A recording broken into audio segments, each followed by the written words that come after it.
Buck Rogers in the 25th Century blasted onto TV screens in 1979, bringing thrilling space adventures, futuristic tech, and unforgettable characters into living rooms across the world. The show became a cult classic, thanks in large part to the talented cast who brought its bold vision to life. But over the years, some of those beloved stars have sadly passed away, leaving behind memories and legacies that fans still cherish. In this video, we take a look back at the actors from the iconic series who have tragically died, exploring their roles, their impact on the show, and the heartbreaking stories of their final days. Join us as we celebrate their lives and honor the stars who helped make sci-fi television history. Felix Sila was born on January 11, 1937, and played Twiki in Buck Rogers in the 25th Century in 1979 at the age of 42. Twiki, the pint-sized robot sidekick with a bratty wit, was more than comic relief, he was a pop culture icon wrapped in chrome. But beneath the quirky robot facade, Sila's real life was a grueling climb through the sideshow underworld. A former circus performer with Ringling Brothers, Sila's stature made him a target for exploitation from a young age. He often spoke of being fetishized and dehumanized in Hollywood, relegated to novelty roles. Though beloved by fans, Sila was frequently denied serious acting opportunities due to his height. Privately, he struggled with chronic health issues from decades of stunts and physical strain. Friends whispered about his temper on set. He resented being seen as a cute mascot instead of a trained stuntman. Though no major scandals ever emerged, Sila carried a bitterness about how the industry used him up and spat him out. He died on April 16, 2021, at age 84, from pancreatic cancer.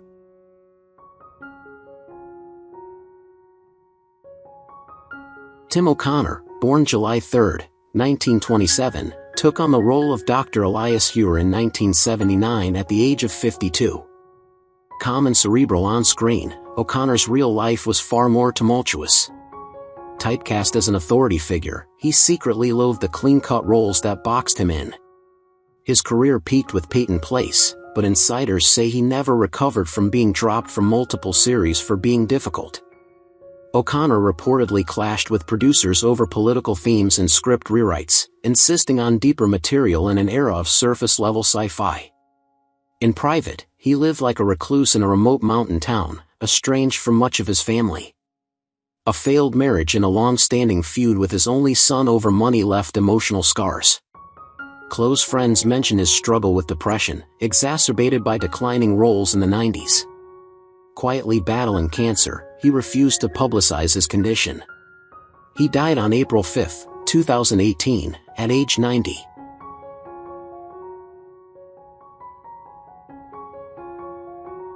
Mel Blanc was born on May 30, 1908, and voiced Twiki in 1979 at the age of 71.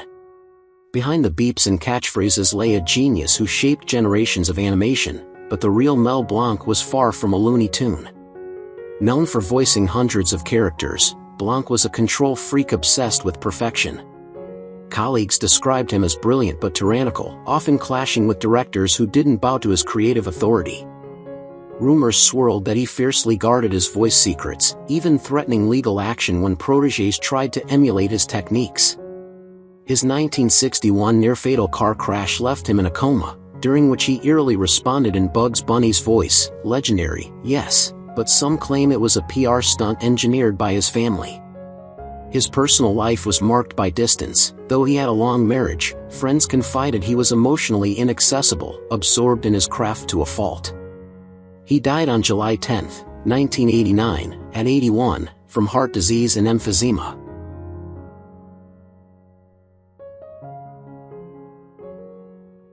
Wilfred Hyde White, born May 12, 1903, stepped into the role of Dr. Goodfellow in 1981 at age 78.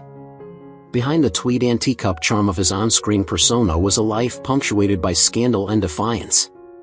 In Britain, he was a notorious philanderer whose affairs with younger actresses, some underage, were an open secret in London theatre circles. His marriage to actress Ethel Drew was a constant source of tabloid fodder, with infidelity on both sides and drunken fights making headlines. On set, Hyde White was charming to the press but legendarily dismissive to crew members, often showing up hungover and demanding retakes due to forgotten lines. His posh demeanor masked a gambling addiction that left him nearly bankrupt in the late 70s. Though he appeared to age gracefully into grandfatherly roles, he was said to have lived his final years riddled with regret, financially dependent on his son. He died on May 6, 1991, just days before his 88th birthday, from congestive heart failure.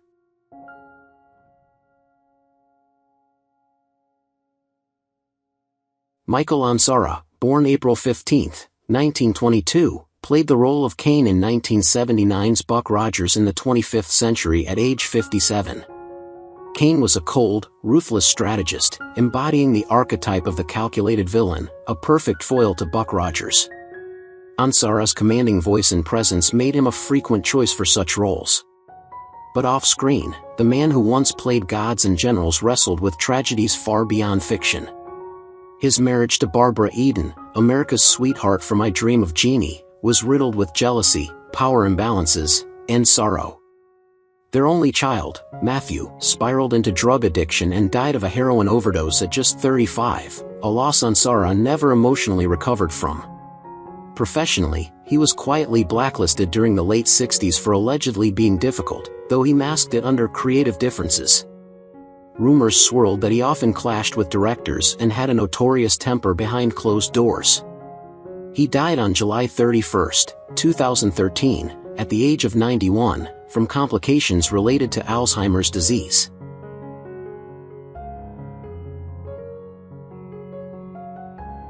Paul Carr, born February 1, 1934, played Lieutenant Devlin in 1981 at the age of 45.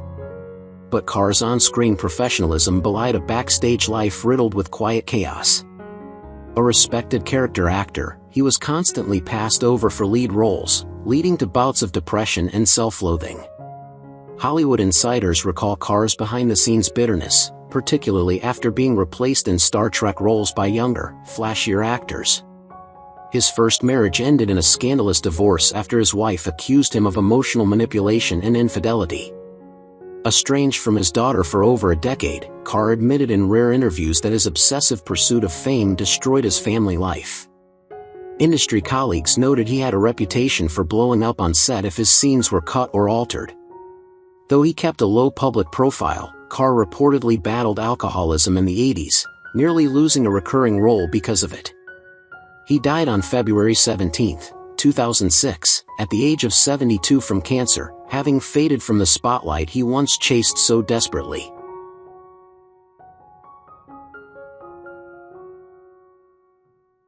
Anthony James, born July 22, 1942, appeared as the spectral Varek in the 1979 Buck Rogers series at age 37. Varek was spectral and unnerving, traits James infused with uncanny ease. His real-life persona mirrored this eerie detachment. Typecast as a villain in dozens of films, James grew bitter over Hollywood's refusal to see past his gaunt, skeletal frame. Behind the camera, he was deeply reclusive, bordering on paranoid. He refused interviews for years, believing the industry had conspired to freeze him out. Friends said he burned bridges with major studios after accusing a casting director of sexual harassment, a move that effectively ended his mainstream film career. Later, he turned to painting and poetry, beautiful, haunting works steeped in alienation and grief. Though he avoided public scandal, the truth was darker. James allegedly refused to speak to his own family for over a decade. His death from cancer on May 26, 2020, at age 77, closed the chapter on one of Hollywood's most haunting and misunderstood figures.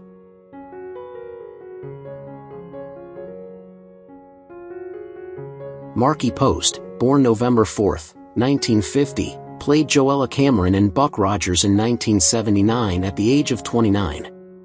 On screen, Joella was a rare blend of charm and grit, a capable woman in a genre often dominated by damsels. But off-camera, Post's public persona as America's sweetheart concealed a personal history riddled with emotional turbulence.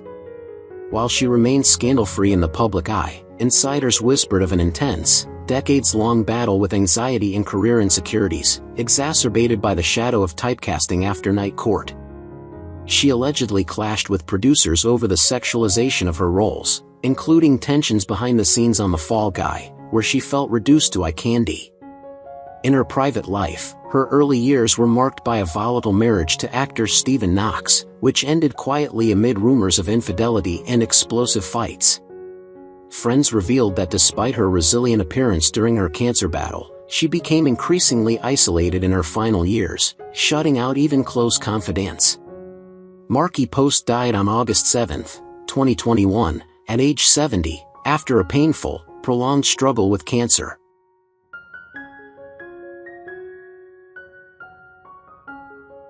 Gary Coleman, born February 8, 1968, played Hieronymus Fox in 1979's Buck Rogers at just 11 years old.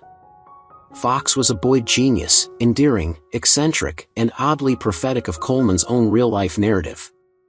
His childhood fame from Different Strokes masked a disturbing reality. Coleman was exploited financially by his adoptive parents and advisors, leading to a bitter court battle in which he won just a fraction of his stolen millions. His adult years were a carousel of failed comebacks, arrests, and public meltdowns. He once assaulted a bus driver, and his volatile marriage to Shannon Price, who called 911 on him multiple times, became a tabloid nightmare. His health, wrecked by congenital kidney disease, only worsened under the emotional weight of constant betrayal. Coleman was infamous in Hollywood circles for erratic, sometimes hostile behavior on sets, allegedly throwing tantrums and storming off scenes. He died on May 28, 2010, at age 42 from a brain hemorrhage after a fall, alone, broke, and estranged from nearly everyone he once trusted.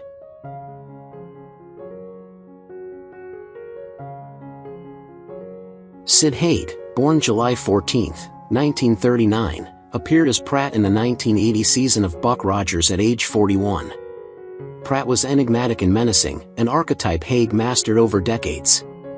But beneath the horror cult icon's thick makeup was a man grappling with identity and addiction.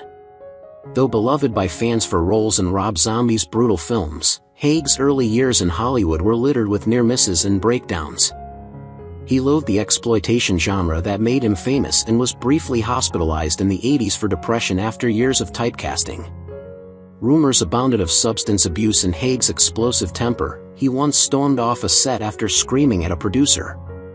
Several indie directors found him unworkable during the peak of his cult fame, citing manipulative behavior and demands for script changes. Yet in public, he remained jovial, generous with fans, and fiercely protective of his image.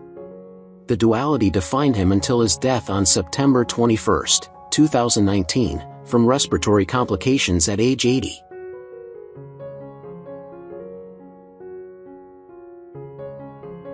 Frank Gorshin, born April 5, 1933, portrayed Seton Kellogg in Buck Rogers, 1979, at age 46.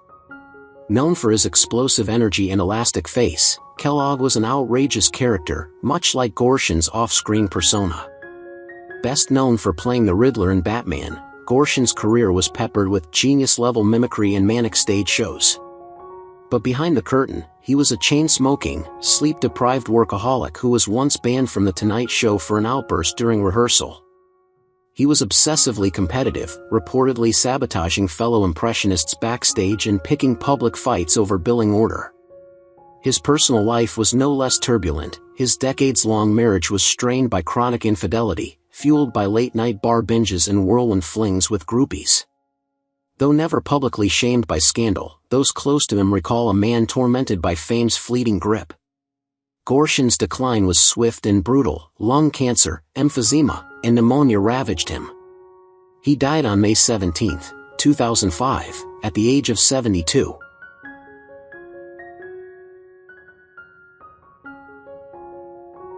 John Quaid, born April 1, 1938, was 41 when he took on the role of Joel and Quince in 1979's Buck Rogers. Quince was imposing, volatile, and unrelenting, a character echoing Quaid's own rigid worldview. Originally an aerospace engineer, Quaid morphed into an anti-establishment firebrand. Off-screen, he preached sovereign citizenship, rejecting government authority, social security numbers, and even driver's licenses. His radical libertarian rants made him a pariah in Hollywood. Some directors reportedly refused to work with him due to his on-set proselytizing. His marriage nearly collapsed under the strain of his obsessions, and several close friends distanced themselves as he grew more entrenched in conspiracy circles. Though never arrested, he was once investigated for tax evasion, a claim he refuted with verbose, handwritten legal defenses. Quaid's acting career faded by the late 80s, as his beliefs alienated studios. He died of a heart attack on August 9, 2009, at age 71, largely forgotten by the industry he once defied.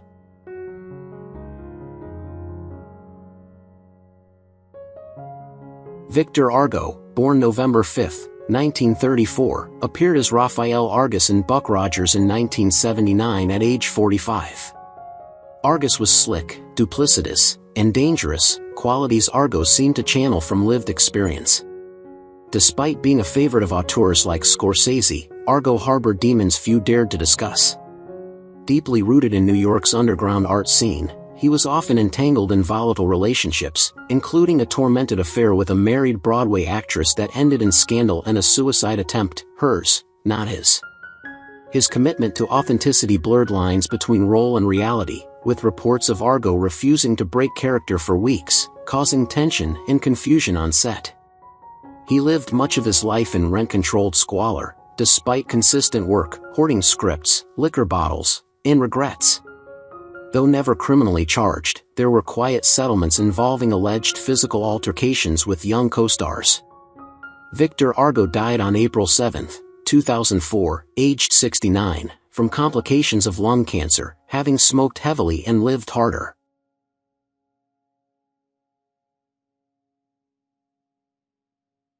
Peter Graves, born March 18, 1926, was 53 when he took on the role of Major Noah Cooper in 1979. On camera, he was the moral compass, disciplined, stoic, and revered. Yet his off-screen image was carefully curated, hiding family tensions and buried secrets. Graves was the brother of James Arness, Gunsmoke, and their rivalry was quiet but intense. Peter, the lesser-known sibling for years, reportedly resented living in Arness's shadow. Despite his clean-cut persona, Graves privately battled a deep fear of aging and irrelevance, pushing himself into exhausting work schedules even into his 70s. Rumors swirled of icy treatment toward younger co-stars and uncredited re-edits to inflate his screen presence. Although no public scandals ever surfaced, several women came forward posthumously with allegations of inappropriate remarks and unprofessional conduct during his 70s TV heyday. Graves died on March 14, 2010, just 4 days shy of his 84th birthday, from a heart attack in his Los Angeles home.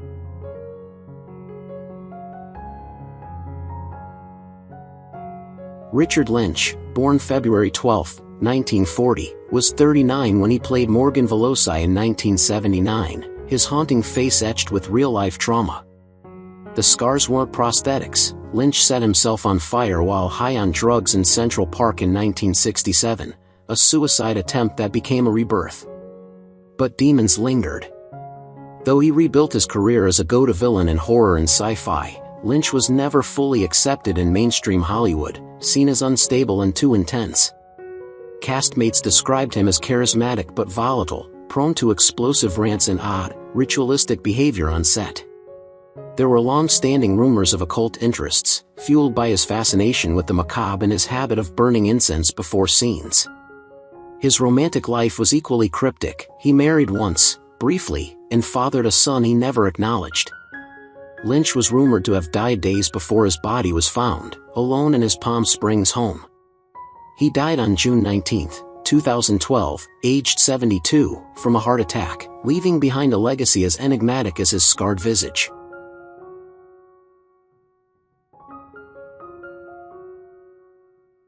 David Groh, born May 21, 1939, played Major Duke Danton in Buck Rogers in 1979 at age 40. His portrayal of a hot-headed romantic rival was eerily close to reality. Groh's big break on Rhoda made him a household name, but just as fast, his character was written off, reportedly due to behind-the-scenes clashes and Groh's overbearing demands for script control. His career faltered as a result, and bitterness took root. Groh descended into a cycle of B-movies and guest spots, often complaining to press and peers about being sabotaged by network politics. His personal life mirrored his career downfall. A troubled marriage to actress Kristen Anderson was riddled with public fights, restraining orders, and allegations of emotional abuse. His only son distanced himself, changing his surname in adulthood. In his final years, Groh suffered from kidney cancer, which he hid until near death, reportedly refusing treatment out of despair. He died on February 12, 2008, aged 68, largely forgotten by the industry that once embraced him.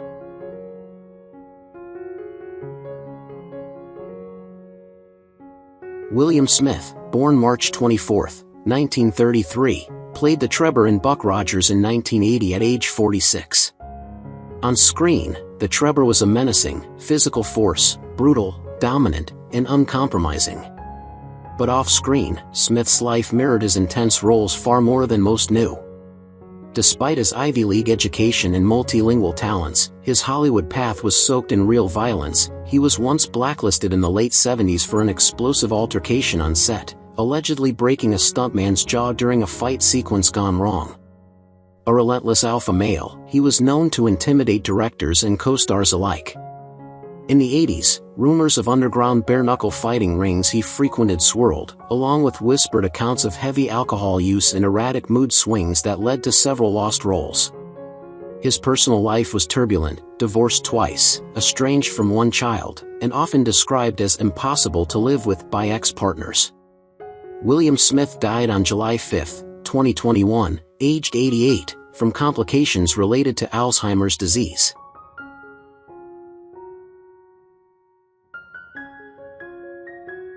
Nicholas Coster, born December 3, 1933, played Alaric in Buck Rogers in 1980 at age 47. Alaric was sleek, intellectual, and deceptive, a mirror to the duality of Coster's real life. Known publicly as a refined soap opera actor, privately he lived a life filled with secrets and sorrow. A classically trained performer, he masked years of mental health struggles, including severe depression that led to a breakdown during a live theater performance in 1982. His marriage to actress Candice Hillegas ended in scandal after she accused him of emotional cruelty and infidelity with a younger co-star. His estranged relationship with his children was so severe that one reportedly changed their last name to sever ties. Coster was also caught in a mid-90s scandal involving forged autographs, with reports suggesting he profited from selling fakes of his own memorabilia. Though he denied the claims, his reputation in collector circles was irreparably damaged. Behind the poised exterior was a man wrestling with legacy, relevance, and self-worth. Nicholas Coster died on June 26, 2023, aged 89.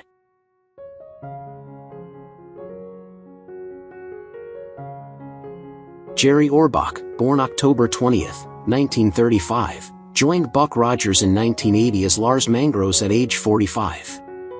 The character was sharp, tactical, and cool under pressure. Orbach embodied these qualities with ease. Yet, the real man behind the role carried darker layers. Behind Broadway charm and TV stardom lay a life riddled with secrecy. His long marriage to Marta Kuro dissolved amid unconfirmed allegations of infidelity and prolonged separations. In backstage circles, he was infamous for explosive temper tantrums during rehearsals, once hurling a stage prop at a co-star during Chicago. In the 70s, he quietly battled a gambling addiction, losing hundreds of thousands, forcing him into near bankruptcy before Law and Order revived his fortune. A private feud with a major producer over casting choices led to a blacklist from high-profile stage productions for nearly a decade. Despite his affable screen persona, some insiders said Orbach could be controlling and paranoid, reportedly installing hidden mics in his dressing rooms to track rival actors. He died on December 28, 2004, aged 69, after a long battle with prostate cancer.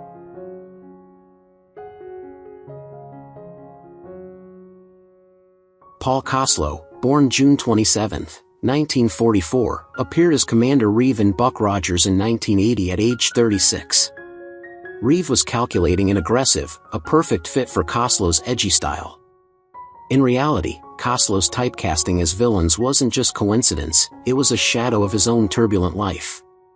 He grew up in post-war Germany and brought that hard edge with him to Hollywood, where he quickly earned a reputation for being too intense, often getting into shouting matches with directors. He was nearly fired from the Omega Man after reportedly making racial slurs on set, sparking behind-the-scenes tension with Charlton Heston. His personal life was no less chaotic. His marriage to actress Ullair Patterson saw multiple separations, rumored domestic disputes, and a lengthy custody battle. Koslo was allegedly investigated in the 90s for aggressive tax evasion schemes, but charges were never formally filed. Industry colleagues said he held grudges, sabotaged co-stars' scenes out of spite, and even once threatened a casting agent who denied him a role. He died of cancer on January 9, 2019, aged 74.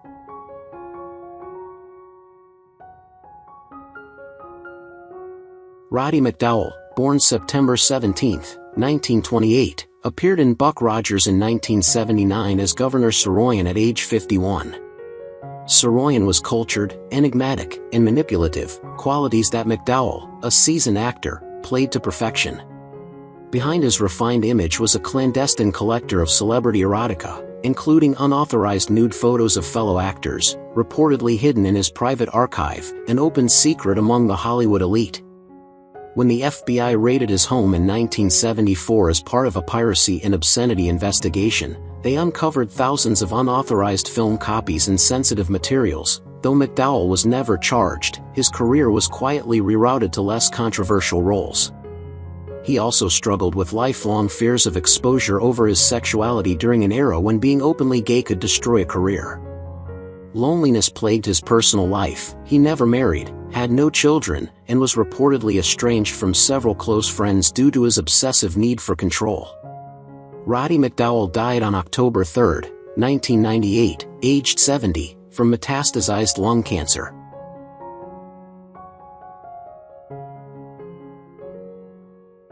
Henry Silva, born on September 23, 1926, took on the role of Kane in 1979 when he was 53 years old.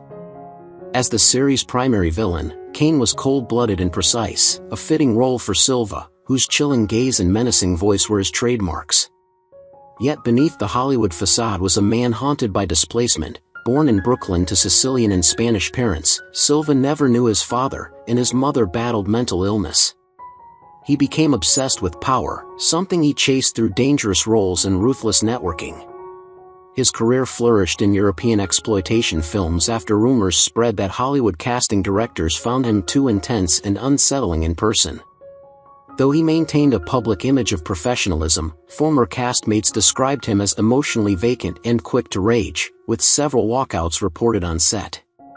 He was married and divorced 3 times, estranged from one son, and was rumored to have ties with shadowy Las Vegas figures during his Rat Pack years. Silva died of natural causes on September 14, 2022, at age 95.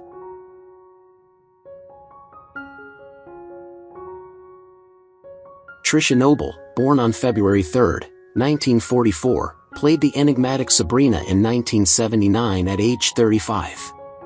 Her character exuded allure and cunning, a mirror to Noble's real-life reinvention from Aussie pop sensation to serious Hollywood actress. Yet her move to the U.S. was marred by broken promises and the silent wrath of studio politics. Once offered a multi-film deal, she was dropped without explanation after a rumored affair with a married producer turned scandalous. Her marriage to jazz drummer Alan Stiles ended in an explosive divorce with allegations of infidelity and emotional manipulation surfacing in court documents. Noble later revealed she had suffered multiple miscarriages, leading to long bouts of depression that she masked behind her poised public demeanor. Industry insiders spoke of her unpredictable temper and tendency to ice out co-stars who overshadowed her. Diagnosed late with mesothelioma, she spent her final years in quiet agony. She died on January 23, 2021, aged 76, from complications related to the disease.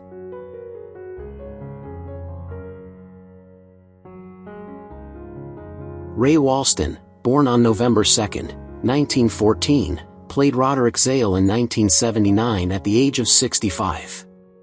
In Buck Rogers in the 25th Century, Zale was a brilliant yet dangerously erratic scientist, a role that mirrored the duality Walston carried throughout his life. Behind the charming eccentricity, Ray's career was a roller coaster of respect and rejection. Though celebrated for My Favorite Martian, the typecasting it brought nearly obliterated his serious film aspirations. He often clashed with directors who dismissed his dramatic chops, leading to long stretches of obscurity. Personally, Walston was a puzzle, known to keep his wife out of the limelight entirely and allegedly kept a separate apartment for years, fueling quiet rumors of double lives and secret companionships. His health battles were grim, especially with lupus, which he kept hidden for decades, even from colleagues. Industry whispers claimed he was difficult behind the scenes, demanding script rewrites and refusing table reads unless certain actors were dismissed. He died on January 1, 2001, at the age of 86 from lupus-related complications.